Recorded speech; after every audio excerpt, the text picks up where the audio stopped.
Anime is absolutely everywhere, on our televisions, at the stores, and even on the internet.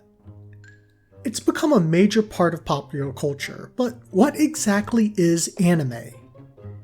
Everyone has different thoughts on this question, so what I'm going to do is do my best to explain anime, clear up a major misconception, and show you the best places to find them. After all, anime has turned into a movement where people celebrate the culture in the music we listen to, the clothes we wear, and so much more. This is Otaku 101, and class is in session. Japanese for animated. Anime, like manga, primarily has two definitions, and how you use it typically depends on where you're from. In the West, people view anime as cartoons that specifically originated in Japan, like My Hero Academia or Attack on Titan. All forms of animation are seen as anime in Japan, regardless of its style or origin. That means The Simpsons, Rick and Morty, or even Coco Melon is considered an anime in Japan, which, if you think that's weird to comprehend, you're not the only one to think that. So, in a nutshell, anime are cartoons, and with that, class is dismissed. Now, did you really think I was going to leave you hanging? Shame. Shame!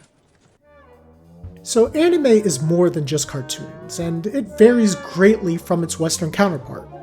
First, production typically focuses much more on the detail of settings and the use of camera effects like panning, zooming, and angle shots. Their art style is pretty distinct as well, as many of the characters have exaggerated physical features like comically large eyes or crazy colored hair in order to create a more distinctive look. One common misconception is that anime is just for kids, and that just couldn't be further from the truth. Sure, there are plenty of shows that gear towards kids, but it's just one of the many genres that make up anime. You also have the action-heavy and innocent romantic vibes of a shonen or a shoujo, which gear towards teenage boys and girls respectively. Next, aimed at adult men and women, seinen and josei tend to portray more mature and more realistic relationships like marriage and divorce, and they also contain pretty violent situations.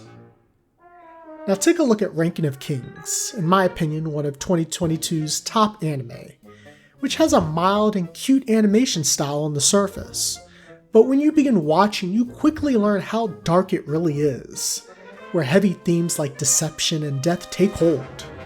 This anime is not for kids, and many other anime bend genres like this too, and it can be confusing. Even anime like Pokemon and Yu-Gi-Oh! Have had episodes that feature scenes with more mature moments than their designated audiences needs to see, but these episodes have never seen the light of day here in the United States. There is an anime for everyone, and I mean that.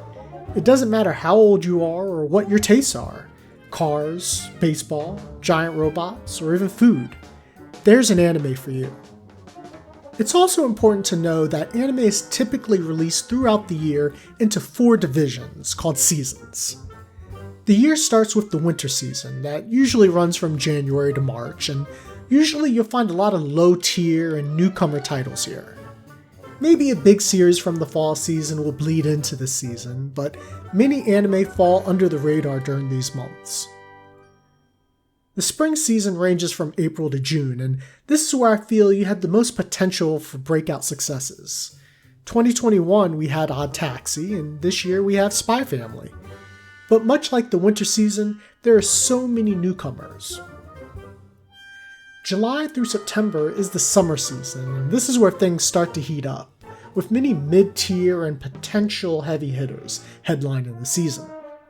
In recent years, it seems as though many of the anticipated series that air during the summer months turn out to be duds, like 2020's God of High School and 2022's The Devil's a Part-Timer, the second season. The fall season, which ranges from October to December, is the prime time season where the hottest anime is usually released, and this year is particularly noteworthy as we have headliners like My Hero Academia, Chainsaw Man, and Bleach returning with their final arc, the Thousand Year Blood War. If there is any time to watch the biggest anime, it is typically during this part of the year. Just keep in mind though that these are all generalizations, as every anime will not follow these hardline rules. Nowadays, anime is absolutely everywhere, but once upon a time not long ago, there were basically 3 major ways to watch it. You either see them on TV when it airs, you rent the VHS or DVD from your nearest Blockbuster and forget you have it and end up paying a late fee, like one does. Or you get a copy from your friend who knows a guy that knows a guy, which I hope you didn't do because that's illegal, guys. Shame! Thankfully, those days are long gone because you can stream most anime in one of the many available streaming services. Now, if you want to watch anime, then Crunchyroll is where you begin since it has the largest collection, hands down. With over 1,500 titles, nearly all of the newest and most popular anime are housed in this premier streaming service. If you're a newbie looking to take a test drive, the service is free. Just load up your computer and go to Crunchyroll.com. Now, not all anime is available on the free tier, and you miss out on simulcasts, which basically means that you won't be able to watch the latest episodes of currently airing anime straight from Japan. Not to mention, you will have to deal with ads, but if you don't mind any of that, then Godspeed. If you're like me, however, and can't deal with ads anymore, then you can go the premium route by purchasing a monthly or yearly subscription, which is not a bad deal in my opinion. You also will get the benefit of watching anime through their newly refined app, which is available in a number of devices, including your smartphone. Look, when it comes to anime content, Crunchyroll is the top dog for a reason, and they have some of the hottest and most popular ones around, and also looking at the sheer number of exclusive anime they have, it's the main reason why Crunchyroll is where you start. Now, if Crunchyroll is king, then the second banana definitely goes to Netflix. This service has embraced anime early, and over the past few years, they've heavily pushed their own exclusive titles like Beastars and JoJo's Bizarre Adventure. The quality of content, however, is a mixed bag, probably more bad than good. Not to mention there is Netflix jail, which is a whole nother problem. But the good thing about Netflix is the good anime they do have is really good, like Arcane and Devilman Crybaby. These are must-see titles for any fan or newbie, and look, either you have the service or know someone who does. So check out their content, you know you'll want to.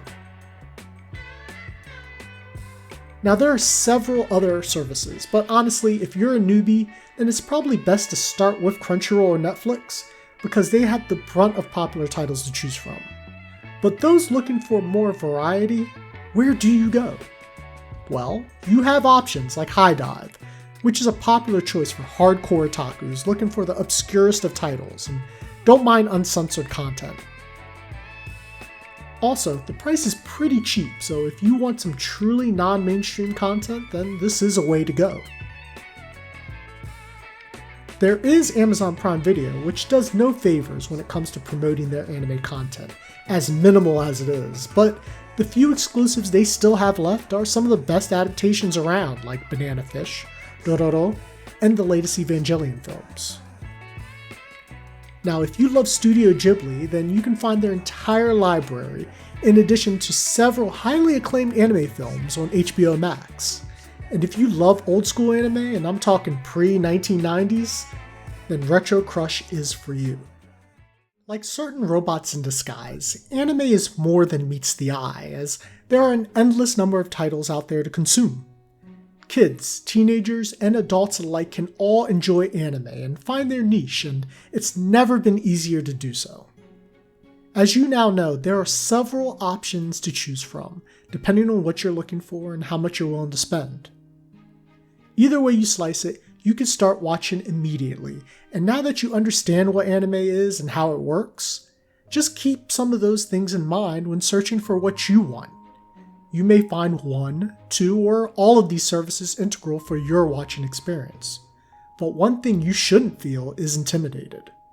So grab your computer, phone, or whatever device you got and just watch some anime. Class is dismissed. And stay nerdious.